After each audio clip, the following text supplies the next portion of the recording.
నా పేరు కవిత. నేను ఒక యోగా ఇన్స్ట్రక్టర్ని. నా ఫోకస్ థెరపీ మీద ఉంటుంది. ప్రస్తుతం ఉండే మానసిక ఒత్తిడి వల్ల మనకి చాలా వరకు ఆరోగ్యం దెబ్బతింటుంది.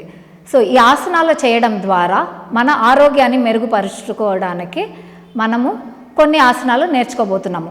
ఈరోజు మన ఫోకస్ మొత్తం తాడాసనం మీద ఉంటుంది. తాడాసనం ఎలా చేయాలా అన్నది ఇప్పుడు చూద్దాం. Start to breathe in and raise your arms up and interlock your fingers. Turn the palms towards the ceiling. Pause for a second and then gradually as you exhale, start to bring your hands down from the sides. Again, repeating this a couple of times more. As you breathe in, raise your arms up, interlock your fingers, turning the palms towards the ceiling. Move the hands slightly behind so that you can lengthen your spine. Gradually as you exhale, bring your hands down from the sides. We repeat this another 2 more times. As you breathe in, again raise your hands up and interlock your fingers. Gradually as you exhale, bring your hands down from the sides. Now this time as you raise your arms up, simultaneously raise even your heels up. Good. Start to exhale, bring your hands and the heels down simultaneously. We repeat this for one more time. Inhale, raise your arms up and the heels up. Start to exhale and then lower your arms and the heels down. If you are not comfortable interlocking your fingers, you can also keep the palms together with your elbows slightly bent. Okay? Start to breathe in, raise your arms up, interlock your fingers or keeping your palms together, whatever works. Start to exhale, bring your hands down, bring your heels down. Now you are going to stay in the posture. Start to breathe in, raise your arms and the heels up. Stay there for 1 breath. So exhale here and then inhale here. On the exhalation, bring your hands and the heels down together. We stay in the posture for 2 breaths this time. Inhale, take your arms and the heels up. Stay here for 2 breaths. Breathe in deeply and exhale out completely. Again, inhale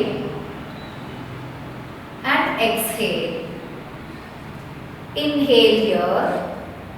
As you exhale, bring your hands and the heels down and relax. Observe the breath, closing your eyes.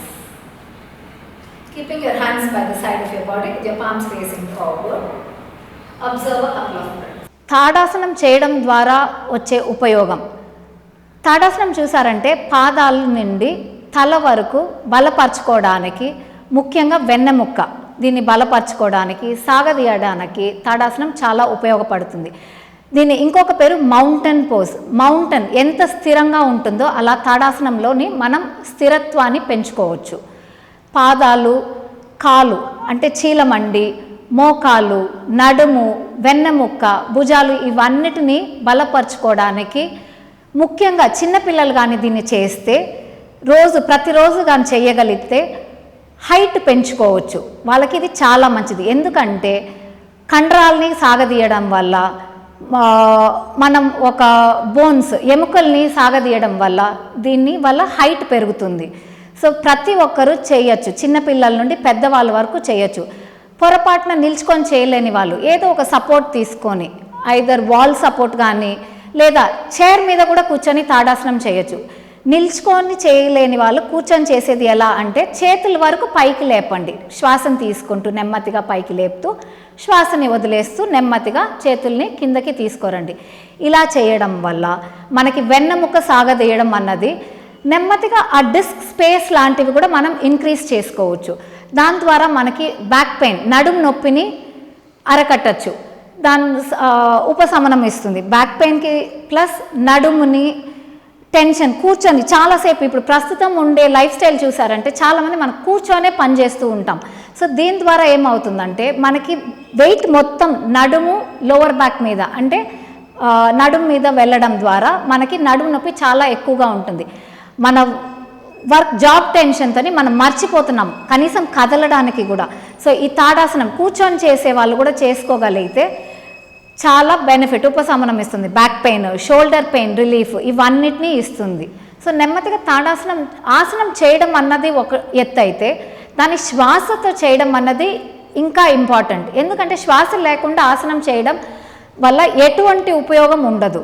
శ్వాస తీసుకున్నప్పుడు ప్రతి సెల్స్లోని ప్రతి organs అన్ని ఒక ఆర్గన్స్లోనూ మనకి ఆ breath అన్నది వెళ్తే అంటే శ్వాస వెళ్తే మనకి ఎనర్జీ అన్నది పెంచుకుంటాం. సో వెన్నెముకకి మనకి నెమ్మది చెప్పాలంటే 5 రకమైన మూవ్మెంట్స్ చేయగలుగుతాం. ఒకటి వచ్చి సాగదీయడం. సో అది తాడాసనంలో చూస్తున్నాం. రాబోయే ఆసనంలో మిగతా మూవ్మెంట్స్ ఎలా చేయాలన్నది చూద్దాం. సో ఈ ఆసనం భుజాలు దృఢంగా ఉన్న వాళ్ళు, చేతులు పైకి సదరంగా లేపలేని వాళ్ళు కొంచెం ఎల్బోస్ని బెండ్ చేసి నెమ్మదిగా శ్వాస తీసుకుంటూ చేతులు 2 పైకి తీసుకెళ్ళచ్చు. అలానే కిందకి తీసుకొని వచ్చేటప్పుడు నెమ్మదిగా ఎల్బోస్ని బెండ్ చేస్తూ కిందకి తీసుకురండి. మళ్ళీ గుర్తుపెట్టుకోండి, శ్వాస తీసుకుంటూ చేతులు పైకి లేపండి, శ్వాసని వదిలేస్తూ నెమ్మదిగా చేతులు 2 కిందకి తీసుకోరండి. ఏ ఆసనం చేయడం అయినా శ్వాసతోనే చేయండి. అది దానివల్ల మీకు చాలా ఉపయోగం ఉంటుంది. స్పైన్ వెన్నెముక ఒక ఫ్లెక్సిబిలిటీని పెంచుతుంది, అలానే నడుము కూడా బలపరుస్తుంది. ఎందుకంటే ఆ స్ట్రెచ్ దాంతో it will improve your calf muscle strength. Calf muscle strengthening ద్వారా మనకి it is also called as a second heart. ఎందుకంటే మనకి బ్లడ్ ఫ్లో కిందకు ఉంటుంది, అది మళ్ళీ మనకి రిటర్న్ రావాలంటే కాఫ్ మసిల్ స్ట్రెంగ్థన్ చేయడం ద్వారా మనకి ఆ బ్లడ్ సర్క్యులేషన్ మళ్ళీ హార్ట్కి పంప్ చేసుకోవచ్చు. సో అది మనకి ఒక యాడెడ్ అడ్వాంటేజ్ తడాసనం చేయడం ద్వారా. అద్భుతమైన ఆరోగ్య వీడియోల కోసం 3TV హెల్త్ ఛానల్ ని లైక్ చేయండి, కామెంట్ చేయండి, సబ్స్క్రైబ్ చేయండి, అలాగే షేర్ చేయండి. Thank you.